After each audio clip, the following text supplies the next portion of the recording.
हरे कृष्ण। तो जीव जन्म मृत्यु के चक्कर में अनादिकाल से फंसा हुआ है। अनादिकाल का अर्थ है कि वो समय वास्तव में कैलकुलेट नहीं किया जा सकता है कि कब से हम इस जन्म मृत्यु के चक्कर में फंसे। और इस बात को ठाकुर भक्ति विनोद जैव धर्म नामक पुस्तक में प्रमाणित करता है कि जीव जो है अनादिकाल से, और चैतन्य चरितामृत में भी ये शब्द आता है अनादि। कृष्ण से ही जीव अनादि बहिर्मुख, अतएव माया तार देहि संसार दुख।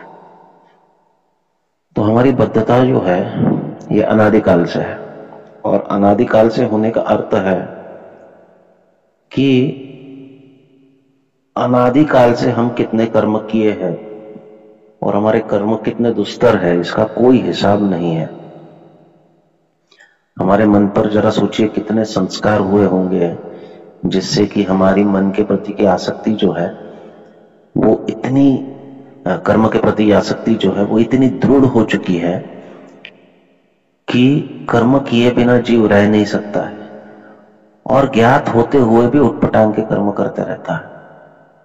और इसलिए कर्म के फल भुगतना ये मानो उसका डेस्टिनेशन ही बन गया है, उसका गंतव्य ही बन गया। बस जीवन का उद्देश्य क्या है? कर्म करो और कर्म के फल भुगतो।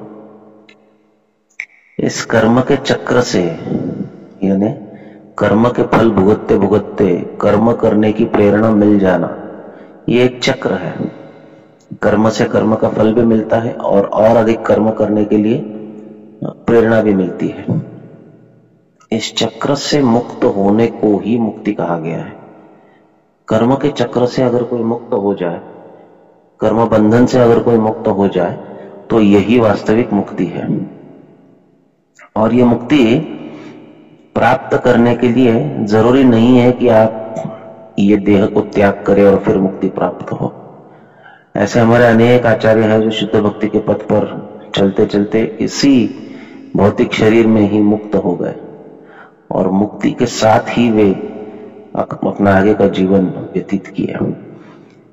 ऐसे व्यक्ति को जो मुक्त है उसे किसी भी प्रकार का दुख कभी सताता नहीं है। शोक मोह भयापह, भक्ति जो है ये शोक मोह और भय का विनाश करती है, अपहरण करती है, उसको नष्ट करती है।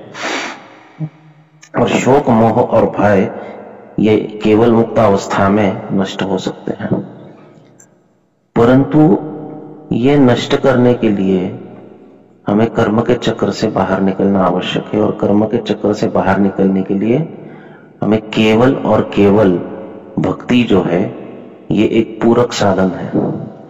अन्य कोई साधन से हम कर्म बंधन से छूट नहीं सकते हैं। कर्म बंधन के दो अर्थ होते हैं। कर्म बंधन का एक अर्थ होता है कि कर्म के फल को भुगतने के लिए हम बाध्य है, इसलिए वो कर्म बंधन है। परंतु इसका दूसरा अर्थ है कि कर्म करने के लिए भी हम बाध्य है, ये भी कर्म बंधन है। कर्म करना है या नहीं करना है ये जीव की इच्छा के ऊपर नहीं, लेकिन उसके संस्कारों के ऊपर ज्यादा निर्भर होता है, उसके ऊपर क्या संस्कार है। और कर्म करते करते इतने संस्कार हुए हैं कि हम कर्म करने से अपने आप को रोक नहीं सकते। ये सब चक्र से छूटने के लिए केवल और केवल भक्ति और कोई साधन नहीं है। और ये भक्ति जो है ये शुद्ध भाव से करने के लिए हमें एक प्रमाणित गुरु के निर्देशन के अंतर्गत इसको सीखना होगा। एकादश स्कंद में जब महाराज निमि प्रश्न पूछे कि माया से एक बद्ध जीव, स्थूल धिया एक बद्ध जीव कैसे आसानी से तर सकता है, तो नवयोगेंद्रों में से प्रबुद्ध जी इसका बहुत सुंदर उत्तर दिए हैं कि एक स्थूल का अर्थ है जड़ में जिसकी बुद्धि है, उसको अगर अंजसा बहुत आसानी से तरना है तो उसने क्या क्या करना चाहिए। तो वो ये सल्यूशन देते हैं इस प्रश्न का उत्तर देते हुए कि अगर आपको माया के प्रभाव से या कर्म बंधन से तरना है, छूटना है, तो आपको क्या करना होगा? आपको प्रामाणिक गुरु का पहले तो आश्रय लेना होगा और प्रामाणिक गुरु का आश्रय लेते हुए उनके निर्देशन के अंतर्गत कार्य करना होगा। गुरु के निर्देशन के अंतर्गत जब हम भजन करेंगे, ये भजन ही हमको मुक्ति पथ पर ले जाएगा। जब गुरु का हम आश्रय लेते हैं तो गुरु महाराज हमारी पूरी जिम्मेदारी लेते हैं और हमारे लिए सदैव चिंतन करते रहते हैं कि मेरा शिष्य कब कर्म बंधन से छूटेगा और अच्छी तरह भक्ति कर पाएगा।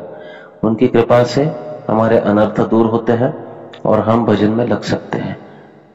गुरु की कृपा तो है, परंतु भजन करना ये जीव का कार्य है। जीव अगर गुरु का आश्रय लेगा और गुरु के वाणी को पालन नहीं करेगा, उनके दिए हुए निर्देशन का पालन नहीं करेगा, तो उसका उद्धार नहीं हो सकता। और इसलिए गुरु महाराज का आश्रय लेकर उनके निर्देश अनुसार भजन करना ये सर्वतोपरि साधन है। ये भजन अंतर्गत नाम संकीर्तन जो है ये सर्वतोपरि है। ठाकुर भक्ति विनोद भजन रहस्य में बताते हैं कि ये नाम संकीर्तन जो है यही सर्वतोपरि साधन है। अन्य सब धर्म नाम सिद्धिर कारण, कली काले युग धर्म नाम संकीर्तन, अन्य सब धर्म नाम सिद्धिर कारण। अन्य हम जो कुछ भी करते हैं, विग्रह सेवा करते हैं, हम धामवास करते हैं, हम अनेकानेक व्रत वैकल्य करते हैं, अभी अभी हमने निर्जल एकादशी का व्रत किया, या हम मंगल आरती करते हैं, मंदिर में जाते हैं, भागवत कथा श्रवण करते हैं, ये सबका जो उद्देश्य है वास्तविक हमारे नाम की सिद्धि हो। तो नाम की सिद्धि होने के लिए नाम लेना तो पड़ेगा, तो अच्छी तरह से नाम संकीर्तन करेंगे और उसको पोषक भक्तिमय कार्यों का पालन करेंगे, उसको अच्छी तरह से निभाएंगे गुरु के निर्देशन के अंतर्गत, तो नाम संकीर्तन पुष्ट होगा। और जब नाम संकीर्तन पुष्ट होगा हमारा कर्म बंधन छूटेगा। कर्म बंधन छूटने का अर्थ है कि कर्म के फलों से हमें मुक्ति मिलेगी और कर्म करने के प्रवृत्ति से मुक्ति मिलेगी। भक्ति के सिवाय और कोई दूसरा साधन नहीं है और भक्ति को अच्छी तरह से सिद्ध करने के लिए नाम संकीर्तन एकमेव भक्तिमय क्रिया है जो हमें इसमें सहायक और पूरक हो सकती है। हरे कृष्ण।